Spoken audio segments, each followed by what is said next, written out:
Түркістан облысында 2023 жылы өзіндік кірістердің жоспары 105%-ға орындалып, 9,3 миллиард теңге артығымен қамтамасыз етілді. Жоспар 176,3 миллиард теңге болса, нақты түсім 185,1 миллиард теңгеге жеткен.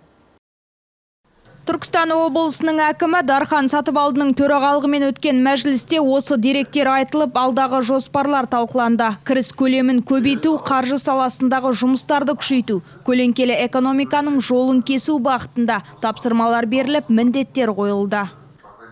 Қолдарынан келмесе сұранбасаңдар, мен сіздерге қанша рет айттым. Сіздерде жұмыстан басқа ештеңе сұрап жатқан жоқпыз ғой. Барлық аудан әкім, қаланы әкім жауабы солай. Анау еді, мынау еді. Соған жұмыс істеу керек қой, понятно. Егерде оны бүйтіп қарап отыра берсең, бір мекеме жабылады, біреу ашылады. Жұмыс істеу керек қой, ашылуға. Біреу жабылса, бір 10-ын ашу керек. Мен айтып жатқан, біз барлығымен жұмыс істеу керекпіз. Біз олардан сұрап, оны дұрыс жолға қоймасақ, ол ешқашан жолға келмейді. Біз қазірден солардың бәрін дайындап үйрету керекпіз.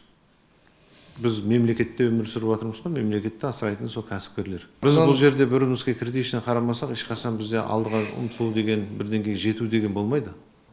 Түркістан облысының экономика және бюджеттік жоспарлау басқармасының басшысы Қанат Қайыпбектің айтуынша, өңірде салықтық емес түсімдердің жоспары 109%-ға орындалды.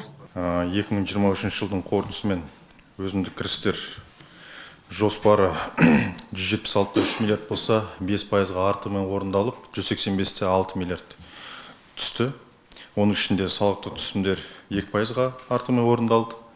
Салықтық емес түсімдер 9%-ға, негіз капиталдан сатудан түсетін түсімдер 30%-ға артымен орындалды. Енді алдыңғы жылмен қарағанда динамикасының өсім бар.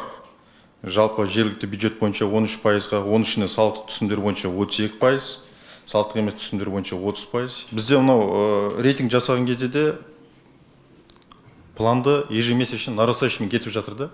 Біз соны қазір квартальный планға бөлдік. Алдағы уақытта да осы квартальныйға бағалау жасауды жоспарлап отырмыз. Мәжілісте Түркістан облысы бойынша мемлекеттік кірістер департаментінің басшысы Мақсат Нұрахаевтың баяндамасы мен ұсыныстары да тыңдалды. Қосымша кірістер көздері бойынша жергілікті бюджет түсімдерін ұлғайту және қосымша кіріс көздерін анықтау бойынша талдау жұмыстарын нәтижесін облыс аумағында 2023 қосымша кіріс 3,5 миллиард болып анықталды. Оның ішінде камералдық бақылау нәтижесі бойынша 234 миллион, берешек қарыздар мен өндіру бойынша 1 миллиард 21 миллион, жер қойнау мен пайдаланушылар бойынша біз даже тіркелген мекемелер әлі түсім 0 болып тұр. Салық аудит бойынша 217 миллион, бей өндірістік төлемдер бойынша 2 миллиард 45 миллион, и акциз салық бойынша 27 миллион. Итого 544 миллиард қосымша кірістер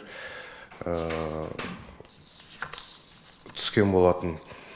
Салық органы тарапынан кәсіпкерлік қажеттілікте пайдаланылатын объектілердің бағалау құнын анықтау, салық төлеу мәдениетін көтеру және қаржы саласына қатысты жұмыстар атқарылып келеді. Жұмайым Абызбай, Бағдат Қайратұлы, Арк ТВ жаңалықтары.